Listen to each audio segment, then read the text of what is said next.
Is Jim Ross racist? This is crazy. This is interesting. And this is something that I'm not surprised about in regards to an African American man experiencing something like this backstage. But the fact that it's good old JR, not necessarily saying I'm surprised, not saying that I'm not surprised, but I definitely know that being an African American man in wrestling, you definitely had to experience something like that. But I'm going to tell you why I believe that someone like Devon would have experienced something like that in wrestling. I'm going to get into the culture of that, but also I want you guys to stick around with me because after I show you these key points in the video that I wanted to point out to you guys, and I really just want to just point out, don't want to go into depth and play the whole video and talk about all these different things and here and there and there. Don't want to keep you guys too long, but I just want to point out these significant things in regards to what Devon said, what Maven said, and also what I noticed, and just let you guys figure things out. But I'm going to tell you what I feel completely about the whole situation. Now, this is the thing about the whole story that Devon told. Before we found out exactly what happened, I always felt like there was alcohol involved.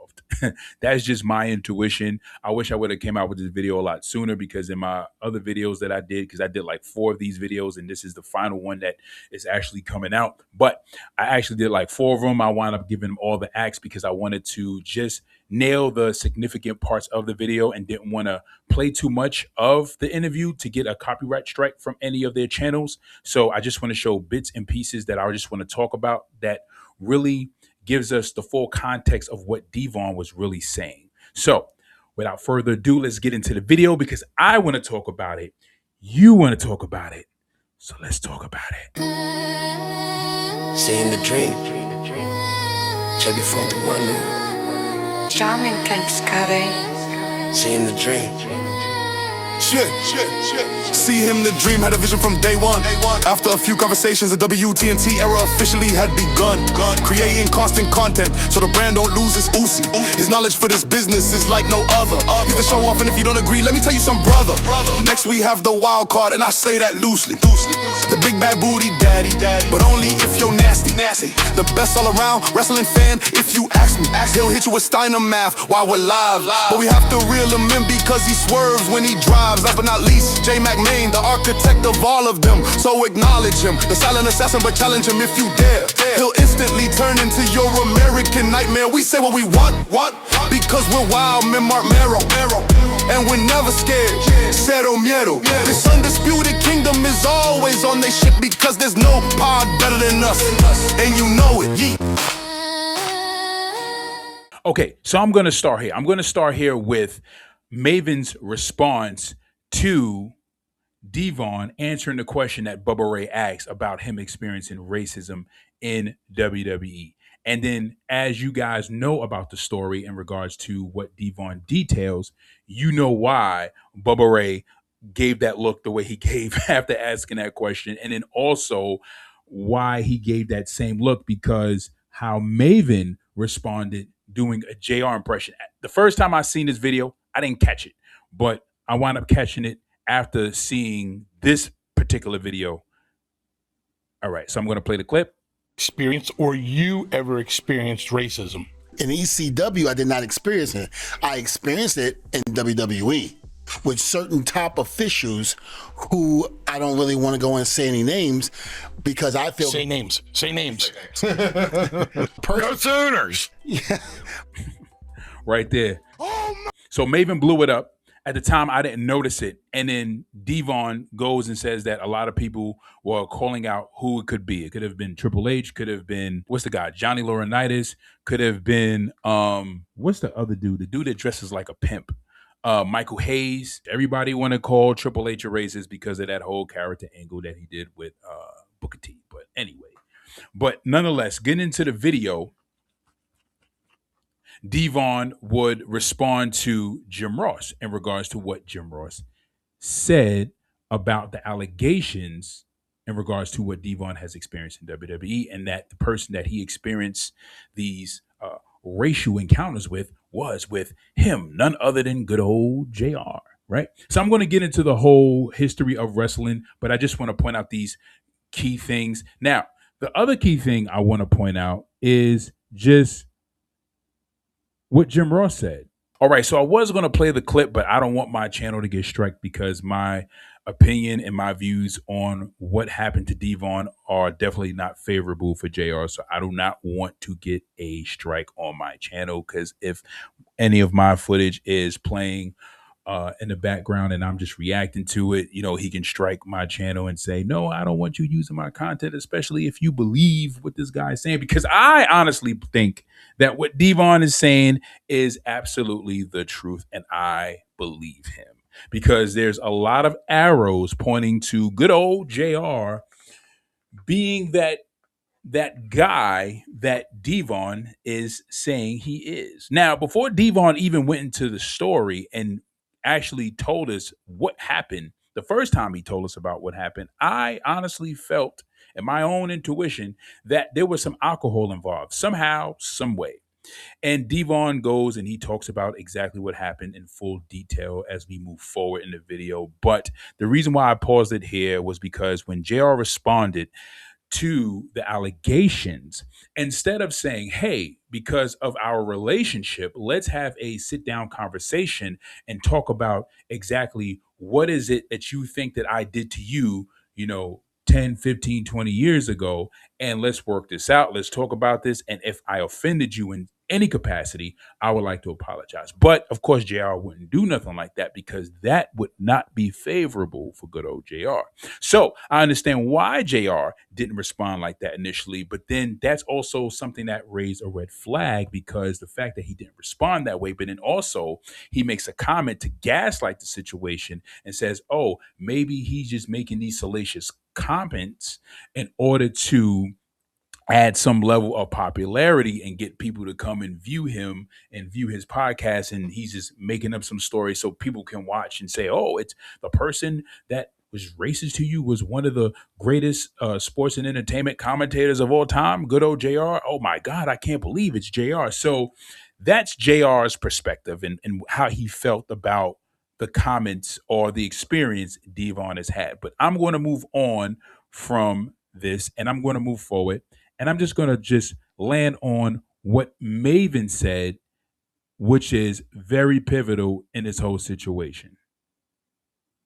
You liked, disliked, or were indifferent to anybody. I just think that we're 20 years out and you stated something that puts him in a bad light. I will call you out on one thing, though, Devon. I just inferred that. I always was under the impression that you just inferred that. And so you can correct me on that. But that was the running, like all the brothers knew that backstage. Right there. Yeah, pretty much. And Maven. Okay, right there. So I'm going to pause it right there and land right on where Maven said that was the running backstage. All the brothers knew that. And then Devon says pretty much like they all knew. I'm just going to rewind it one more time so you guys can see or just hear exactly what Maven heard JR say, I don't like you because of the color of your skin, or if you just inferred that. I always was under the impression that you just inferred that. And so you can correct me on that. But that was the running, like all the brothers knew that backstage. Yeah, pretty much. And Maven, the thing. So Maven validates the fact that Devon could have definitely have had this experience because Maven is saying from my side and my perspective and my point of view, aside from what Devon is saying, is that that's something that all the brothers knew. So that's something I became privy of and aware of because other people told me the same thing. Now, Maven is not talking about any of his experiences that he's had with JR, but this is primarily about what happened with Devon, if Maven has had any experiences with JR, but this is not about Maven's experience, more so about Devon, but the simple fact that Maven just gave more validity to what Devon has said, right? Aside from that, when Devon goes into the story and the incidents, in regards to what happened between him and JR. The first incident was when they were at a WWE event and JR approached him, stone cold, drunk and sauced out of his mind.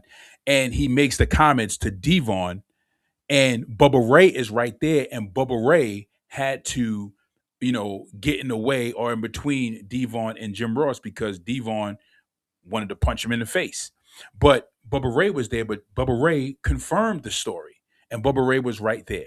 So you have Maven, who knew about the rumors of JR being racist. You have Devon, who experienced the racism head first, and you got Bubba Ray, who was there to defend Devon when this situation happened. So those are the things that I wanted to point out that's very important. So regardless of what Jim Ross says or how he tries to say this didn't happen or I don't remember this happening, uh, it's too many people making too many accusations. And it's like one person is just your word against that person. But then when you got two other people, it's like, But there's a third. There's a third. There's a third person to add. Now, a third person, I mean, outside of Devon, you have Maven, you have Bubba Ray, but then you have a third person. And I'm going to tell you who that person is. You guys probably know because you guys probably have seen the footage online. And I'm going to show you who this third person is. So here's a throwback clip of R-Truth when he was not working with the WWE. At the time, he was employed at TNA, and they asked him about him experiencing any racism in the WWE. And guess who he mentions in regards to him experiencing this distasteful experience? Good old JR. Jim Ross and Bruce Pritchard were the only two guys in this sport that ever told me that wrestling is still a white man's sport. Really? Yes. How did they even bring that up in conversation to you? Well, Jim brought up in conversation when I was going to sign a developmental contract with him. It was like, wrestling's still pretty much a white man's sport, But with any great team, if you got a basketball team with all white guys, you got a Michael Jordan on the team, Michael Jordan's going to stand out. So who wants you to be out Michael Jordan in WWF? Ah, shit. You cleaned that up real good, Jim. Yeah, I like that. Why do you think he even brought that up to you? Probably the racist is here. What was your reaction when, you're sitting in Jim Ross's office and he said something? Right. So he said it just like that. He said, why did you think that Jim Ross brought that up to you? He said, probably because he's racist as hell. Let me rewind that so you guys can hear what R-Truth said. Cleaned that up real good, Jim. Yeah, I like that. Why do you think he even brought that up to you? Probably the racist is here. What was your reaction when, you're sitting in Jim Ross's office? Triple H and Mark Henry. That's terrible for this dag Triple H. Oh, man. But anyway, here it is. R-Truth is saying this happened years ago. So this interview took place years ago, years before these allegations came out in regards to what Devon is saying he experienced about 20 years ago, right? So that in itself is enough to make me look at Jim Ross kind of sideways and say, hey, buddy, I think you got some explaining to do. Ricky, you got some explaining to do. You got some explaining to do, Mr. Jim Ross, man. But anyway, these are the things the two things that I wanted to bring up. That was the rabbit hole I was talking about in regards to R-Truth. One of the rabbit holes. Now, before I get into the other thing and just go into depth with that, I just want to talk about this real quick. And that is the fact that when it comes to wrestling itself, a lot of it was in the Deep South, right? If you guys are familiar with the North and the South having a civil war, then you know that a lot of the South after the Civil War still try to hold on to Confederate culture, right? The Confederate culture, right? You guys know the Confederacy was trying to hold on to slavery. And if you guys are familiar with Virginia, South Carolina, North Carolina, Atlanta, Alabama, Mississippi, any of the southern states or Midwest states that you guys may know of, Montana, Oklahoma, all those Midwest and southern states, Florida as well, that, there was a lot of people that are of African American descent or African Americans that been to those places in the 90s, the 80s, the 50s, the 60s, whatever, those time periods, before the 2000s that have experienced racism. Even in the early 2000s, there's people who've been in different parts of those places that I've mentioned who've experienced racism. Now, just imagine, right? This is Vince McMahon taking over the wrestling world, and he's taking all these Southern promotions from, from Florida, from North Carolina, from South Carolina, all these Southern wrestling promotions, and they're coming under him. And this is in the 80s. This is the 80s. And the civil rights movement was like in the 1950s.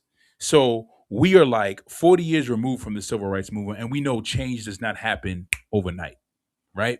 Now, beside that, you have African Americans around that time wrestling in the Deep South before all those promotions were swallowed up by WWE, who've experienced racism. Now, Vince McMahon would take over the WWE in 1982, right? So you got all these wrestlers who wrestled in the Deep South come under Vince McMahon.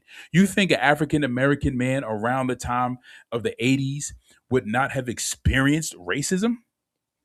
Come on. Now, we're talking about the 90s, in the time where Devon was with Jim Ross. We are about 10 years or so removed from, Vince McMahon, combining all these Southern wrestling promotions together, and the Dudleys are in the WWE in the 90s. You think at some point that a black man backstage wouldn't have experienced some level of racism? It sounds too good to be true if they did not in any capacity, right? Now, regardless if it happened 10 years ago, 20, 15, 30 years ago, the fact of the matter is that JR's character is in question. And it has been in question besides racism, but in regards to his drinking habit, his poor demeanor at work, in regards to him being fired from WWE from having a habitual drinking habit. And then I believe he got into some trouble in AEW. I could be wrong. I don't want to say the wrong things, but from what I understand, he did get in some trouble in AEW in regards to his drinking. But I know one of the major reasons or major problems he had in WWE from him getting fired was him drinking. Now, JR says on a record that he didn't get fired because of his drinking, but he at some point was confronted by Vince McMahon or confronted by another official in regards to his drinking habit.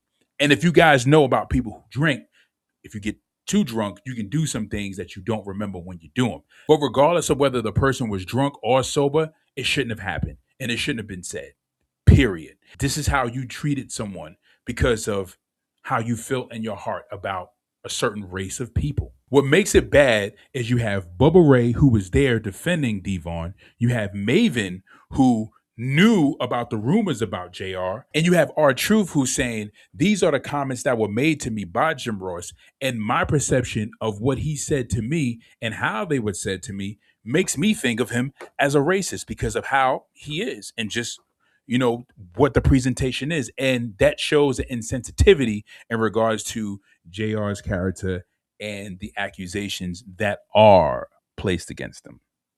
So that's the reason why I honestly believe that Devon was not lying, based on the culture of wrestling and based on the fact that you got three people who've witnessed it firsthand. Now, when Devon tells his second story, he said Paul Heyman, Spike Dudley, and Tommy Dreamer was there for the second offense. Now, if we get an interview from Tommy Dreamer or Paul Heyman, I'm not sure if Spike Dudley's alive. Hopefully he is. I don't want to be mentioning people who have passed away and I'm not aware of it. But if any of those guys can give a comment in regards to what happened, and they pretty much vouch and say, like, yeah, Paul Heyman had to really check Jim Ross because he came to us drunk and he said some distasteful words to Devon, then it just makes Jim Ross look even worse. But the fact of the matter is, it's enough information in regards to people that were there that witnessed or know of JR's character to say enough about who JR was at the time. Now, here we go. Here's the second thing, the rabbit hole, the second rabbit hole that I want to go down, because I believe that birds of a feather flock together.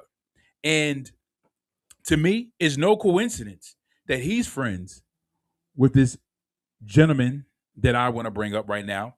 I'm going to play this video clip. I want you guys to check it out. Okay, so before I get into this video clip, I just want to say this, is that I was actually looking for the video where Deborah talks about how Stone Cold Steve Austin was racist, how he made these racist comments to her.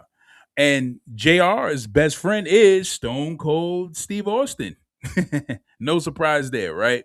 Now, I always had this thing about Stone Cold that I always felt like he was racially challenged. It didn't matter whether he worked with The Rock or not. I just know and understand that some people have a misjudgment of other ethnicities based upon what they don't understand about their culture. That's the reason why I feel that way, because it's true. It's true. Like, there's people who have certain stereotypical thoughts of Indian people, Latino people, and as black people, we have stereotypical thoughts of white people as well.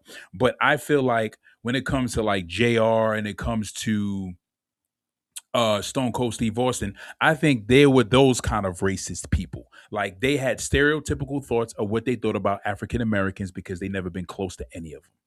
And the reason why I say that is because you have people like Mark Henry, you have other African Americans who have had relationships with other white people, like Hulk Hogan, who said and did things that were racist, but at the same time did things that helped other black people that they were friends with. So it was like, okay, you do these things that help other black people advance, because Hogan did some things that helped black people advance. Michael Hayes said some things that were racist, but he helped other black people advance and other performers advance. And then it's the same thing with Stone Cold, with Mark Henry's relationship with Stone Cold. Like, they're good friends, and he helped Mark Henry understand the business. But at the same time, there's been accusations of Stone Cold being racist. So I honestly think that it's about a person's mentality and just how they were raised. And sometimes people are just racist because they don't know black people and they have not been around them, and they just believe certain stereotypes, and they have a view of just an ethnic group because you have not made friends with them. And most of your friends and the neighborhood and the schools you went to and the jobs you worked at were predominantly white. And every time you seen a black person, it was when you were, passing them while you were driving, or passing them while you were in the supermarket, or just out in the movies. You were probably sitting next to a black person, but you never really built a relationship with one to really understand who they are and their culture, and just know, hey, I'm human just like you. I like to eat food, watch movies, piss, fart, poop, just like you. I get mad, upset. I have emotions just like you. And it's sickening to think that way. As a black man, I have to think like that about another person of a different ethnicity, because they look at me as, or look at other black people as, less than human. But I'm going to play this clip right here so you guys can see exactly the rabbit hole that I wanted to go down in regards to this, because I believe that birds of a feather flock together. Let's get into it. And, I'm going to tell you, a standoffish person was Stone Cold, you know, but, he still would say hi, but, he's kind of just in his own world. He was always with the top guys in their corner, shooing and laughing and, bullshit, but he was cool. And Deborah, oh my God, Deborah and I now, I still, chit chat with her every now and then, just to say hello, and if we see each other out at a signing or something, we always, try to have a drink or something together. So, it's nothing but love there with Deborah. The Stone Cold with Austin, Did she ever tell you what happened there? Prick. I heard Austin was a racist prick, so I ain't got too much to say to him anyway. Is that from Deborah, or is that from his other wife? I didn't know his other wife. It's just stories that I've been told. Yeah, there was something in his Janie wife's book that he hung out with people that used the N-word, and it made her uncomfortable, but she didn't say that he actually used it, but she didn't like people. Yeah, I was once told that, he was pissed off at Deborah because she was hanging out with one of the Spurs players, one of their wives, and of course the player was black. And he wasn't fond of that. She was a in-earth lover. Somebody put confirmed. Well. Did Deborah ever tell you the real story there with what happened with her in Austin? Whatever it was, it appears it was settled. Yes, but that's her business, and I can't. I'm not going to discuss her business. So I wanted to bring up that video in particular because I believe that birds of a feather flock together, and that wasn't the first time I ever heard about Stone Cold being racist. The first time I heard about Stone Cold being racist was through Deborah. And actually, I was trying to find the video clip where Deborah talks about her incident in regards to Stone Cold being racist. And I wound up running into that video clip. And Jazz confirmed the story because the video clip, well, there was two clips that I seen of Deborah. The first video clip, she was on I think she was on the news. She was on CNN and she was talking about how she experienced abuse and all the tumultuous time she had with Stone Cold in her marriage. But then she talks about how she was on the couch watching BET and Austin comes in like, "What are you doing?" You know, Austin's famous, "What are you doing?" When he asks that question, "What are you doing?" And she's like, "I'm just sitting here watching TV." And he was like, "What do you mean? What are you doing? Like, what are you doing?" And she was like, "What are you talking about? I'm watching TV." And she wasn't thinking about what she was watching on TV. She was just sitting there watching BET and she wasn't thinking anything of it. And he was like, "Oh, so you like to watch ends on TV? You know, like name is ends. Like you're a nigga lover, like you watching niggas on TV." So she started so Austin started going into this tangent and calling her a nigga lover. And she's like, "What are you talking about?" And she said he went on his whole tirade. And he says to her, "I don't ever want to come in the house again and catch you watching that crap on my TV ever again. Don't watch no BET in my house." So it sounds funny and it sounds weird, but it's the truth. It's exactly what Deborah said. Then I went to find the other video where Deborah was giving a full interview about her marriage with Stone Cold. And she goes to talk about how Stone Cold prohibited her from hanging out with Jazz. And she asked Stone Cold, "Well, why can't I hang out with Jazz?" And her and Jazz was really cool. And Stone Cold's response was because she's black. He didn't want her hanging out with Jazz. And then he proceeded to call Deborah a nigger lover, which is interesting, right? Now, I was looking for that actual video, but I couldn't find it. So I wound up finding the video where Jazz actually confirmed what Deborah's saying. So if you guys want to find Deborah's video, I had the video up somewhere. But I was like, you guys can go look for it. You guys can go check it out. The video's been up for a long time. You guys can check it out. But Deborah talks about it and Jazz confirms it. So I brought that up to say birds of a feather flock together. That was my point initially. That's the rabbit hole I went down because I've heard that about Stone Cold years ago. And the first time I ever heard any comments about Stone Cold being that way was when Deborah went through her divorce with Stone Cold, as I said before. But then just to have this information come out about good old JR is crazy. And the funny thing about it is, it's like his name is good old JR. So what makes that funny is, if you guys are familiar with the good old boy system, now, if you guys are familiar or unfamiliar with the good old boy system, if you're unfamiliar, I will explain to you what the good old boy system is. If you're a young guy or if you're an older gentleman, you will know what the good old boy system is. But if you're a younger guy, I'll explain to you what the good old boy system. So the good old boy system is pretty much, it's when a bunch of white guys click all together at a job or business or whatever this space is, and they exclude black people from promotions and furthering their careers or pretty much advancing. And what happens is you have a boss at the top of the totem pole, and you have all these other employees, predominantly white, and you may have a black person that's there who's working as hard or twice as hard, doing way better than all of his coworkers, and that boss will still prefer that white person over this black person because it's a good old boy system, because they want to keep it all white and exclude anybody else of any other ethnicity that is not white. So they exclude a Latino, Indian, and black. So you are discriminated against because it's a good old boy system, and advancement and promotion and all the leisure pleasures that comes with the company are not exclusive to you, but only to the good old boy. Now, in regards to the good old boy system, I'm going to go back to the R-Truth interview to show you a little bit further in regards to how the good old boy system kind of works a little bit more. Here's a video where R-Truth is giving you an understanding of how the good old boy system works. Bruce Pritchard brought it up to me in Memphis when I was in developmental. He was letting me know that they was gonna put me with Road Dogg, but I can't get in as much trouble as Road Dogg get in because wrestling still, just saying, predominantly white. You mean outside the ring trouble? Yeah, outside the ring trouble. Don't care about the racist shit. Say what you want to say, we one after the other. But Road Dogg got pissed. Road Dogg cussed him out for it. I called Road Dogg after Bruce Pritchard said that to me. We was all out hanging out that night at the strip club. And I told Road Dogg, called Road Dogg, I had his number that time. I said, hey, guess what Bruce Pritchard just told me? He's like, what? I said, he told me I couldn't get in as much trouble as you get in and blah, blah, because I was a black man and white man sport. He said, what? I said, yeah, that's funny, ain't it? He said, hell no, it ain't funny. He said, I don't play that shit ain't funny. You're a black man and a man sport. You're a man and a man sport. And he said, let me call you back. I said, whoa, what you finna do? She said, Okay, so I'm gonna stop it right there. I just wanted to play that clip, and you guys can watch the video on YouTube. But pretty much that's how it works. You're a black man and a white man sport, or you're a black man working at an all-white company, or you're a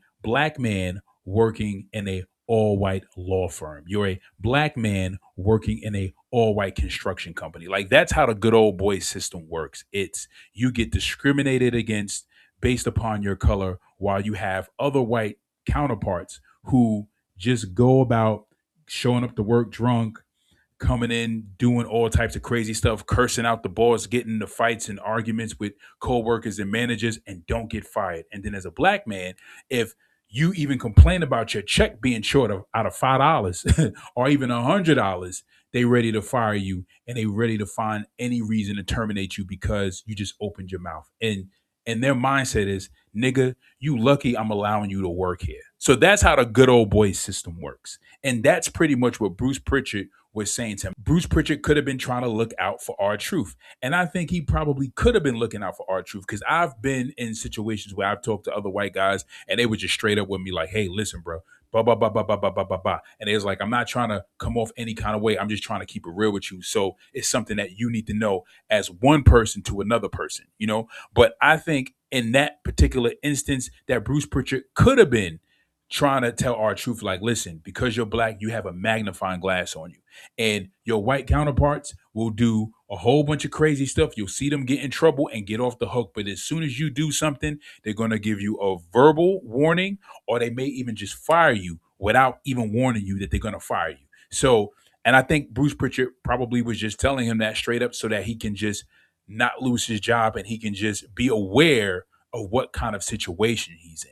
And that he may not get the same level of understanding if he hears rumors of one of his coworkers, you know, destroying a hotel room and coming to work drunk, or getting caught with marijuana, weed, steroids, or cocaine or whatever. And then all of a sudden they keep their contract. But as soon as he get caught with like an ounce of weed, or he gets, a check that's like $1,000 short and he complains about it, he may get fired. So, but that's how the good old boys system works. The good old boys system isolates the African American or anybody of any other ethnicity, and it tells you, or they say to you, or they treat you like you have to do everything in your power to stay there, because it's almost like they're saying to you, nigga, you lucky I gave you a job to work here.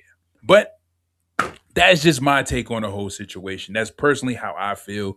And that's why I always found it weird that JR's name was good old JR. But in my opinion, this doesn't take away from JR's legacy. I still think him and King are the greatest commentators, ringside commentators in sports and entertainment that we've ever had, period. I'll never take that away from him. But however, I definitely do look at JR funny, because I definitely believe that those comments that were made to Devon were true.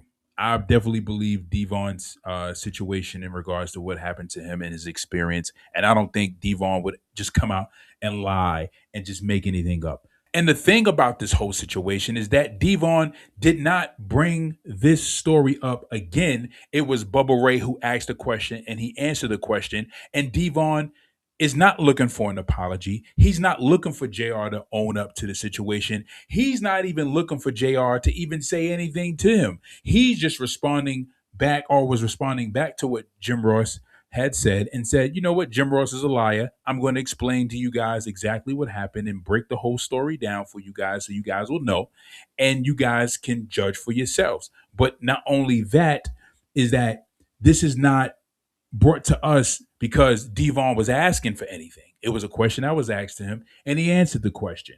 And it just so happened that the person who's involved happens to be Jim Ross, who was a part of what happened to him in that experience. And so be it. But there were people who are other people who witnessed it, Bubba Ray being one, and Maven knowing about the rumors of JR being this type of person. So this has nothing to do with Devon wanting an apology. This has nothing to do with Devon looking for JR to take accountability for his experience with Devon at all. It has nothing to do with that. He just answered the question. JR lied and said that he didn't remember any of that and just called his comments not worth responding to, and they were just ridiculous. And Devon said, you know what? Listen, this is what happened. Boom, boom, boom, boom, boom, boom, boom. That's it. Whether you own it or not, this is what happened. There were people there that seen it. That's it. And in the story. So let me know what you guys think in the comment section below. I thought this was very, very, very interesting. It took me a while to make this video, but I finally made it. I finally got it out. But let me know what you guys think in the comment section below. Drop a comment. What do you guys think about Stone Cold Steve Austin? Those things that were said about Stone Cold Steve Austin. Stone Cold races. But let me know what you guys think in the comment section below. How do you guys feel about this back and forth between Devon and good old JR? Oh man, good old JR. That's crazy. But yeah, let me know what you guys think in the comment section below. I'll catch you guys in the next video. Peace.